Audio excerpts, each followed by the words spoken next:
إن الحمد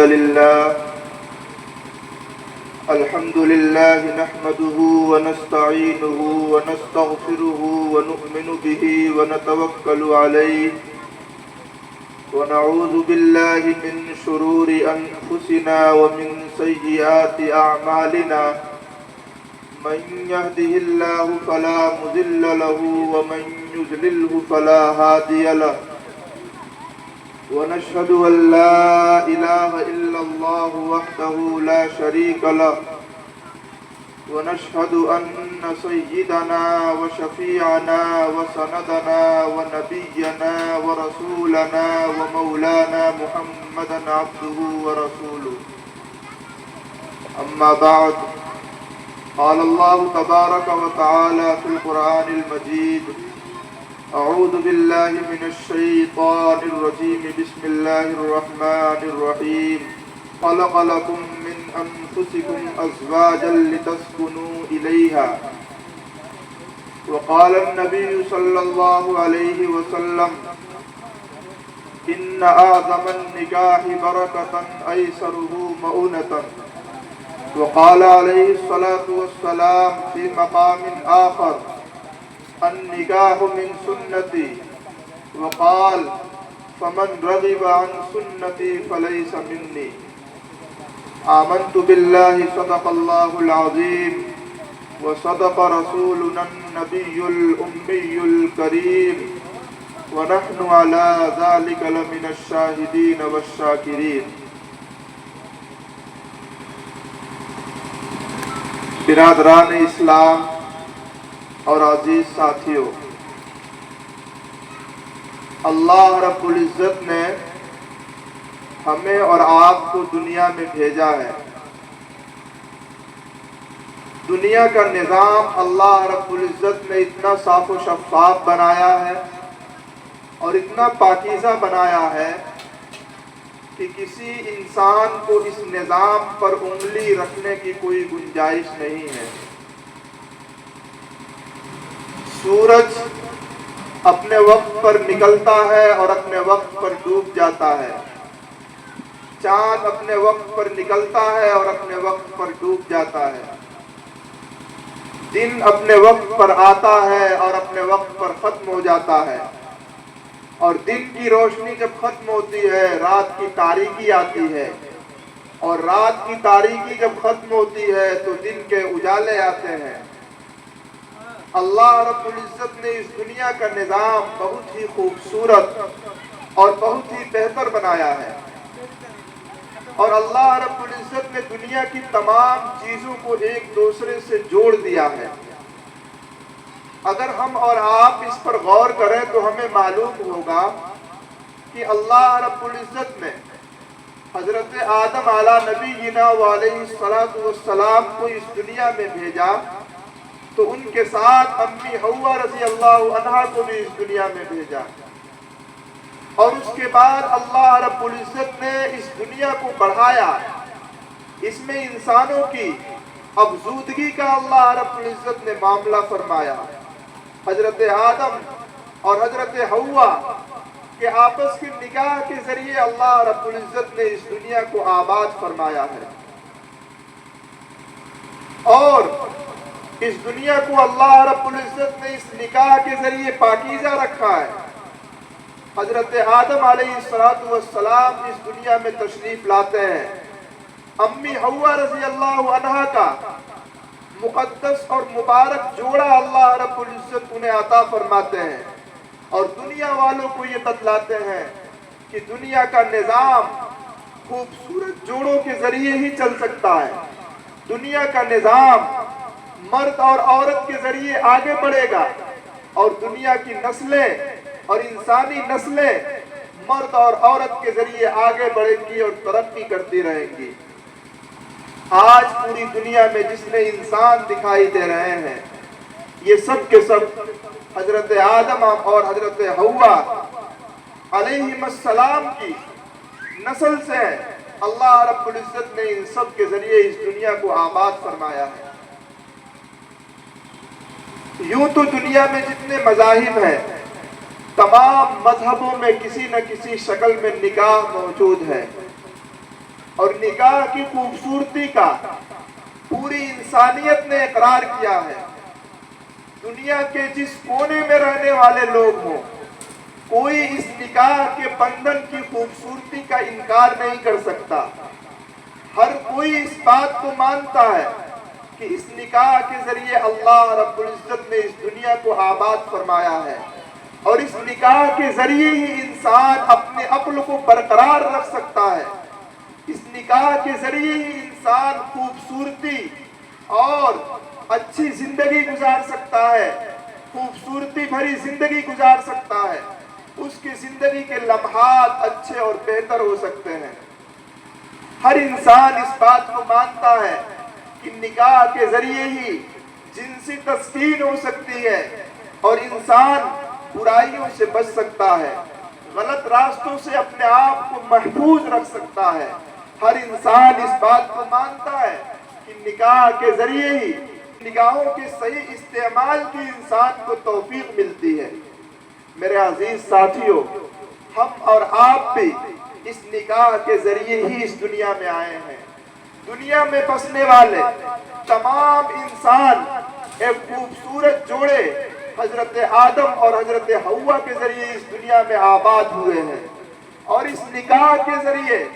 نسلیں آگے بڑھتی ہیں، اور تمام کے تمام مذہب والوں نے اس نکاح کو اپنے اپنے مذہب میں کسی نہ کسی شکل میں جگہ دی ہے۔ انہوں نے یہ تو کہا کہ ہمارا مخصوص طبقہ نکاح سے پرہیز کرے گا، باقی لوگ نکاح کریں گے، لیکن نکاح کی شکل و صورت کسی نہ کسی درجے میں ہر مذہب کے اندر پائی جاتی ہے، اور جہاں نکاح سے دوری ہوگی تو پھر برائیاں جنم لیں گی، بے حیائیاں جنم لیں گی۔ اچھے راستوں سے جب انسان دور ہوگا تو غلط راستوں کی طرف وہ خود بخود بڑھ جائے گا۔ اسلام نے انسان کی اس فطرت کو، انسان کی اس طبیعت کو پیش نظر رکھتے ہوئے اسلام نے نکاح کو نہ صرف جائز قرار دیا بلکہ نکاح کو اسلام نے عبادت قرار دیا۔ فرمایا رسول پاک صلی اللہ علیہ وسلم نے النکاح من سنتی، کہ دنیا میں بسنے والے تمام لوگ اپنے اپنے نکاح کسی نہ کسی مقصد کے تحت کرتے ہوں گے۔ کوئی اس لیے کرتا ہوگا کہ زمانہ ہمیں اچھا کہے گا، کوئی اس لیے کہتا ہوگا کہ اگر ہم نہیں کریں گے تو ہماری نسلیں آگے نہیں بڑھیں گی، کوئی اس لیے کرتا ہوگا کہ اب تو ہماری عمر کے آخری لمحات چل رہے ہیں، 30-40 سال ہماری عمر ہو گئی ہے، اب تو زمانے اور معاشرے کی دستور کے مطابق ہمیں نکاح کر لینا چاہیے۔ لیکن ہمارے آقا حضرت محمد مصطفیٰ صلی اللہ علیہ وسلم فرماتے ہیں، یہ یاد رکھنا کہ اسلام میں نکاح ایک عبادت ہے، اور فرمایا النکاح من سنتی، دنیا والے نکاح جس لیے کرتے ہوں گے اور جس مقصد سے کرتے ہوں گے، ہمارے ماننے والے لوگ، اسلام کا کلمہ پڑھنے والے لوگ، ہماری محبت رکھنے والے لوگ اس نکاح کو عبادت سمجھ کر انجام دیا کریں، اور میری طرف سے یہ سرٹیفکیٹ لے لیں النکاح من سنتی، کہ نکاح میری سنت میں سے ہے۔ حضور صلی اللہ علیہ وسلم ایک دوسرے موقع پر ارشاد فرماتے ہیں، 4 چیزیں انبیاء کرام کی سنت ہیں۔ فرمایا وہ 4 چیزیں کون کون سی ہیں؟ فرمایا خوشبو لگانا، مسواک کرنا، حیا اور اپنے اندر شرم رکھنا، اور چوتھی چیز فرماتے ہیں ہمارے آقا کہ نکاح کرنا بھی انبیاء کرام کی سنت میں سے ہے۔ اس لیے نکاح کرنا اسلام کے نزدیک ایک عبادت ہے، اور ہر عبادت کو اسی طریقے پر انجام دینا چاہیے جس طریقے پر اسلام نے انجام دینے کا حکم دیا ہے۔ اگر فجر کی نماز کو ہم عبادت سمجھ کر پڑھتے ہیں اور فجر کی نماز 2 کے بجائے 3 رکعت فرض پڑھ لیں تو اسلام کہتا ہے کہ آپ کی نماز ادا نہیں ہوگی، آپ کی نماز خلاف اسلام اور خلاف سنت و شریعت ہے۔ یاد رکھیے گا، اگر نکاح عبادت ہے اسلام کی نظر میں، تو ہم اگر اس نکاح کو عبادت کے طریقے سے ہٹ کر کریں گے، اسلامی دستور اور اسلامی تعلیمات سے ہٹ کر کریں گے، اسلام کی مخالفت کرتے ہوئے کریں گے، تو پھر اسلام کے مطابق ہماری یہ عبادت ناقص اور ادھوری ہوگی، اور ہماری یہ عبادت ہمارے اور آپ کے لیے بے برکتی کا ذریعہ ہوگی، برکت کا ذریعہ نہیں ہو سکتی۔ اس لیے نکاح کو عبادت سمجھ کر انجام دیا جائے اور نکاح کے اندر سادگی برتی جائے۔ فرمایا ہمارے آقا صلی اللہ علیہ وسلم نے، ان اعظم النکاح برکتن ایسرہ مؤنتن، کہ میرے ماننے والے لوگوں، ہم نے تمہیں یہ تو بتلا دیا کہ نکاح ایک عبادت ہے، اور یہ بھی یاد رکھنا کہ اس عبادت کو اور اس ہماری سنت کو جو جتنے کم خرچے کے ساتھ کرے گا، یہ عبادت اور یہ سنت اتنی ہی بابرکت ہوا کرے گی اور اتنی ہی بابرکت ہوگی۔ فرمایا ایسرہ مؤنتن، سب سے کم جس نکاح میں خرچ ہوگا وہ نکاح اتنی ہی بابرکت ہوگا، وہ شادی اتنی ہی بابرکت ہوگی۔ آج ہم اور آپ اپنے سماج کا جائزہ لیں، اپنے معاشرے کا جائزہ لیں اور سوچیں کہ کیا ہماری شادیاں کم خرچوں کے ساتھ ہو رہی ہیں یا ہماری شادیاں مہنگی سے مہنگی ہوتی جا رہی ہیں۔ ہم یہ سمجھتے ہیں کہ ہماری شادیوں میں جتنے پیسے خرچ ہوں گے، ہمارا اسٹیٹس اور ہمارا معیار اتنا بلند ہوگا۔ لوگ کہیں گے بڑے رئیس صاحب ہیں، بڑے مالدار صاحب ہیں، بڑے کروڑ پتی صاحب ہیں، بڑے خاندانی معلوم ہوتے ہیں کہ ان کی اپنی شادیوں میں تو 10,000 لوگ کھانا کھائے ہیں، ان کی اپنی شادیوں میں تو کروڑوں خرچ ہوئے ہیں اور لاکھوں خرچ ہوئے ہیں ان کی شادیوں میں۔ ان کا اسٹیٹس اور ان کا معیار بہت بلند ہے۔ زمانہ کہتا ہوگا، لوگ کہتے ہوں گے، لیکن اسلام کی نظر میں ہماری یہ شادیاں بابرکت نہیں ہیں، اسلام کی نظر میں ہماری یہ شادیاں بے برکتی کا ذریعہ ہیں۔ اسلام کی نظر میں وہ شادی بابرکت ہے جس شادی میں سب سے کم خرچ ہو۔ آج یہ دیکھا جاتا ہے کہ لوگ اپنی شادیوں میں لڑکے والے بہت سینہ تان کر اور بہت فخر کے ساتھ جہیز کا مطالبہ کرتے ہیں اور کہتے ہیں کہ ہمیں یہ سامان چاہیے، ہمیں پلنگ چاہیے، ہمیں فریج چاہیے، ہمیں الماریاں چاہیے، اور نہ جانے کون کون سی خرافات ہمارے معاشرے میں رائج ہیں۔ ہم دیکھتے ہیں کہ ہمارے اپنے معاشرے میں لاکھوں نقد لیے جاتے ہیں اور کہا جاتا ہے کہ یہ بیٹی والوں کا حق ہے کہ وہ بیٹے والوں کو ان پیسوں کے بدلے خریدیں۔ یاد رکھیے گا، زمانہ اسے کچھ بھی کہتا ہو، لوگ اسے جو بھی نام دیتے ہو، اسلام کی نظر میں یہ چیزیں خرافات، بیکار کی چیزیں، گھٹیا اور بری چیزوں کے علاوہ کچھ نہیں ہے۔ اسلام کی نظر میں پیسے لینے سے اپنے معیار بلند نہیں ہوں گے، اسلام کی نظر میں فریج اور کولر کے مطالبہ کرنے سے ہمارا اسٹیٹس بلند نہیں ہوگا، بلکہ اسلام کہتا ہے کہ تمہاری شادیاں جتنے کم خرچے کے ساتھ ہوں گی اتنی ہی بابرکت ہوں گی۔ اور اسلام نے شوہر کو منتظم کہا ہے۔ میں آپ کو بتلاؤں کہ منتظم عربی لفظ ہے جس کے معنی ہوتے ہیں انتظام کرنے والا۔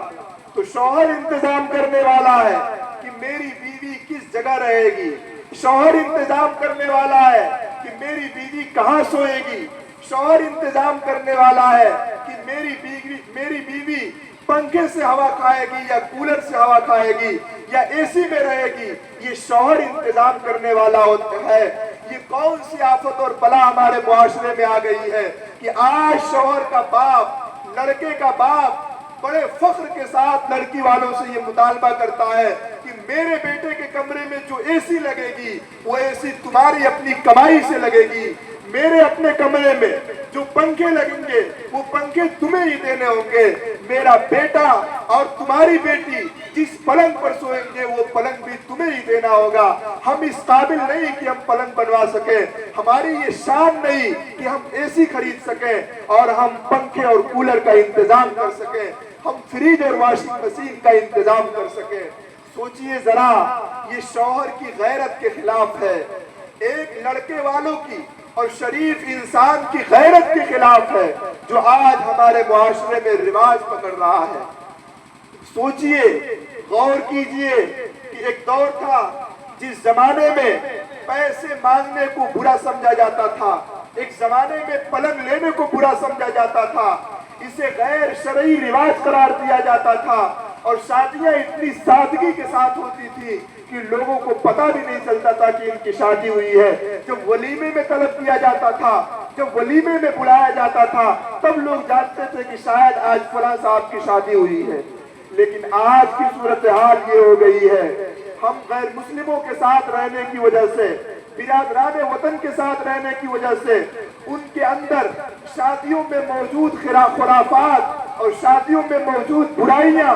آج ہمارے اپنے گھروں تک دستک دے رہی ہے، آج ہمارے معاشرے کو جکڑ چکی ہے، اور ہمارا معاشرہ انہی رسوم و رواج میں پڑا ہوا ہے جو غیر مسلم کل تک کیا کرتے تھے۔ جسے مسلمان کل تک برا سمجھتا تھا، آج ان رسوم و رواج کو بڑے فخر کے ساتھ ادا کیا جا رہا ہے اور بڑے فخر کے ساتھ اس کی تقریب کی جا رہی ہے۔ یاد رکھیے، بیٹے والے اپنے مہمانوں کو بیٹی والوں کے دروازوں پر جو کھلاتے ہیں اور جسے بارات کہا جاتا ہے، اسلام میں اس بارات کا کہیں کوئی تصور نہیں ہے۔ لوگ سمجھتے ہیں اور کہتے ہیں کہ مولانا صاحب لوگ صرف تقریر کرتے ہیں اور خود جب کرنے کی باری ہوتی ہے تو نہیں کرتے ہیں۔ یہ جھوٹ ہے اور فریب ہے۔ مولانا صاحب لوگ اور دیندار لوگوں کی آج بھی اس گئے گزرے دور میں ایک بڑی تعداد ہے کہ جو محمد صلی اللہ علیہ وسلم کے طریقے کے مطابق اپنی شادیاں کر کے قوم کے، سماج کے، رشتہ داروں کے اور اپنے ہر قریبی لوگوں کے طعنے سننے کے باوجود اپنی شادیاں سنت و شریعت کے مطابق کر کے اپنی قوم کو یہ پیغام دے رہے ہیں کہ لوگوں ہوش کے ناخن لو، لوگوں سوچو اور غور کرو اور اپنے اندر موجود ان برائیوں اور خرافات کو ختم کرو اور اپنی شادیاں سنت و شریعت کے مطابق کر کے اپنی شادیاں بابرکت بناؤ اور اپنی شادیوں کو اسلام کے ڈھانچے کے مطابق ڈھال لو۔ سوچیں گے، غور کریں گے اور ایسے افراد تلاش کریں گے تو آج بھی ایسے افراد بے شمار ملیں گے۔ ہمارے اس مجمع میں نوجوان بھی ہیں، ہماری یہ آواز ماؤں اور بہنوں تک بھی پہنچ رہی ہے۔ میں ان سب سے درخواست کرتا ہوں کہ آج کی اس مجلس سے آپ یہ عزم، یہ حوصلہ اور یہ ارادہ لے کر یہاں سے اٹھیں کہ انشاءاللہ ہماری شادیاں، ہمارے بچوں اور ہماری بچیوں کی شادیاں سنت و شریعت کے مطابق ہوں گی اور خرافات سے دور ہوں گی۔ میرے عزیز محترم بزرگوں اور دوستوں، آج ان خرافات کا ہی نتیجہ ہے کہ گھر میں اگر کوئی بیٹی پیدا ہوتی ہے تو گھر والوں کے چہرے مرجھا جاتے ہیں۔ لوگ سوچتے ہیں کیسے ان کی شادیاں ہوں گی۔ باپ کی گود میں جب اس بیٹی کو پیش کیا جاتا ہے،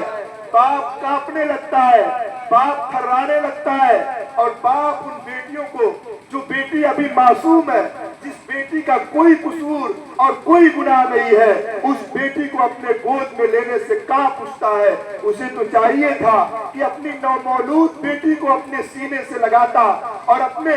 دل سے لگاتا اور اپنے دل میں اسے جگہ دیتا، لیکن آج معاشرے میں کیا یہ خبریں سننے میں نہیں آ رہی ہیں کہ ہسپتال میں اگر بچی پیدا ہو رہی ہے، نرس گھر والوں کو بلا بلا کر وہ بیٹی ان کے حوالے کر رہی ہے اور گھر کا کوئی فرد انہیں لینے کے لیے تیار نہیں ہے۔ کیوں ہو رہا ہے اس طرح؟ اس لیے ہو رہا ہے، اس لیے ہو رہا ہے کہ دو خرابیاں ہمارے معاشرے میں ہے۔ ایک تو بیٹیوں کا جو شرعی حق ہے اور جو شرعی میراث ہے اور وراثت میں ان کا جو حصہ ہے وہ ہم نہیں دے رہے ہیں۔ بھائی، اگر کسی کے وہاں 4 بھائی اور 2 بہنیں ہیں تو بھائی یہ سمجھتے ہیں کہ ہمارا ہی صرف اور صرف حصہ ہے ہمارے باپ کی جائیداد میں، ہماری بہنوں کا ہمارے باپ کی جائیداد میں کوئی حصہ نہیں ہے۔ وراثت سے اپنی بہنوں کو محروم کر رہے ہیں۔ اور دوسری خرابی یہ، اور ایک اور بات یہ بھی ہے کہ بہت سی جگہوں پر جہاں بھائی یہ ارادہ کرتے ہیں کہ ہم اپنی بہنوں کو جائیداد میں حصہ دے کر جہنم کے عذاب سے بچ جائیں، ان موقعوں پر بہنیں یہ کہتی ہیں کہ نہیں، ہمیں تو وراثت میں حصہ نہیں چاہیے، اور ان موقعوں پر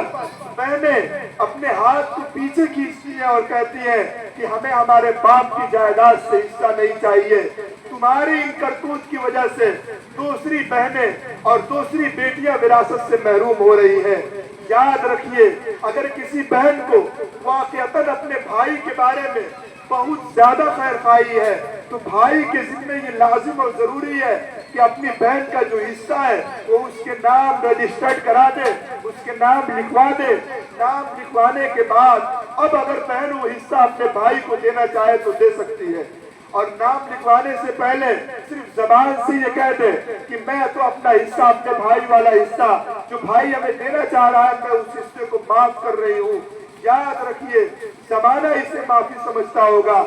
دنیا کے، بر صغیر کے، ہندوستان، پاکستان، بنگلہ دیش کے تمام مکاتب فکر کے دارالافتاء اور مفتیان کرام اس بات پر متفق ہے کہ اس سے وراثت معاف نہیں ہوگی۔